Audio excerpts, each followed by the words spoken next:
dahan-dahan lang ito guys. At kailangan ko talaga siyang i-cultivate kasi ang tuyo-tuyo. Tingnan niyo guys. Oh. Anong dilig ko dito kung hindi ito ganito eh. Matuyo pa rin yung ilalim.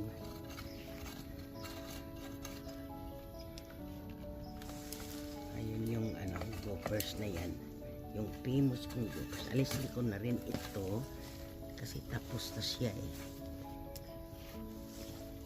Marami na siyang buto guys. Kaya ganoon natin para tutubo yan dyan.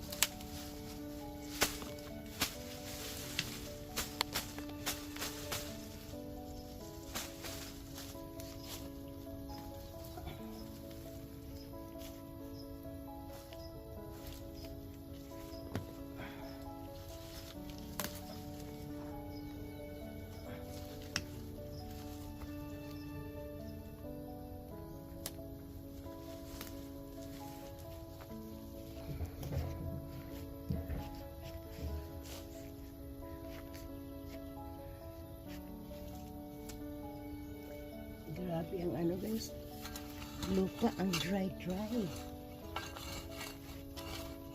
Eh sayang lang yung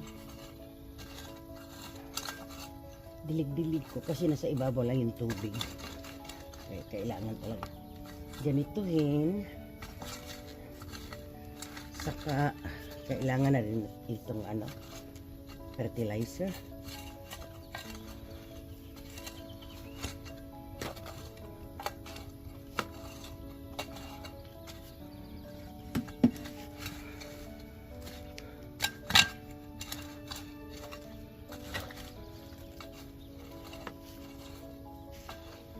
Cultivate today guys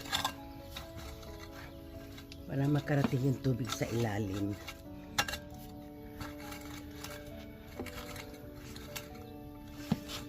At kunting kuha ng mga damo para may mailagay tayo sa basurahan.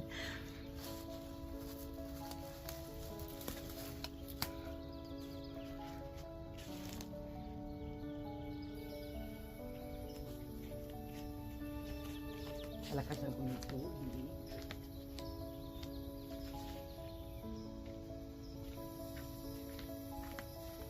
Marami na siyang damo guys. Ayan.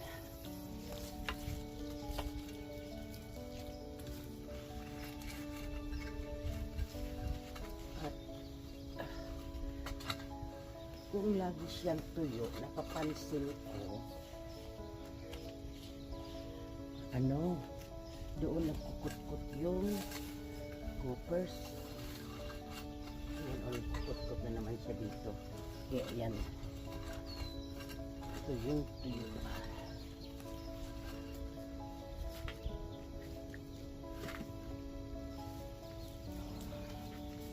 Sana walang ahas dito. Itong ko yung mint. Dumadami na siya.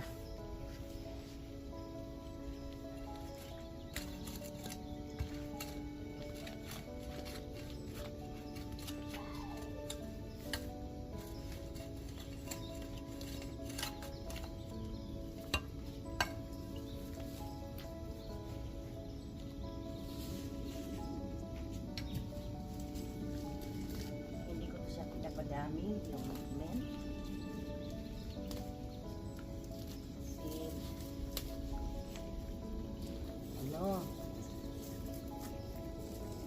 Damo na lang siya nangyayari, nagiging damo siya.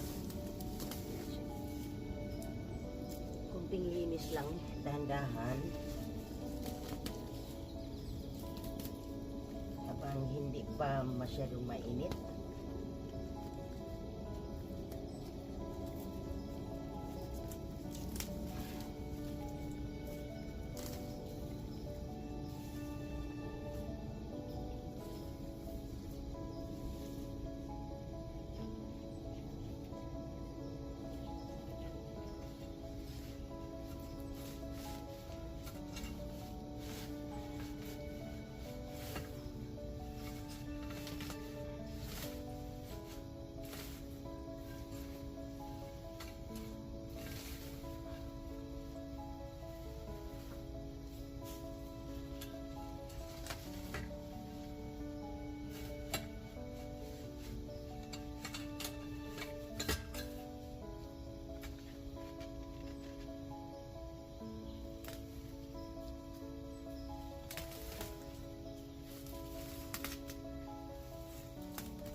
Tingnan mo ginawa ng ano guys, coopers. Ayan. Ayan ang ginagawa niya. Ang mga pasaway na coopers na ito. Umaalsa yung lupa. Ayan siya guys. At nandoon na naman siya kaya tatakpan ko yan. Sabi nila ito daw mint. Ito mint guys. Repellent daw ito sa mga ibang mga animalis dito. Hindi totoo dahil ayan ang nangyari sa sa lupa. Sisirain lang ang aking niyan dingding. Kaya isa din yan guys, pag may bahay kailangan mo talaga mag-ikot-ikot para malalaman natin yung going on sa palibot natin. Yung asawa ko hindi ito siya handyman, kaya ako lang ang nakakakita kung anong nangyayari sa palibot namin. Ayan, so ito siya, sinadya ko to siya na ilagay doon banda para sa bintana naman na may makitang bulaklak.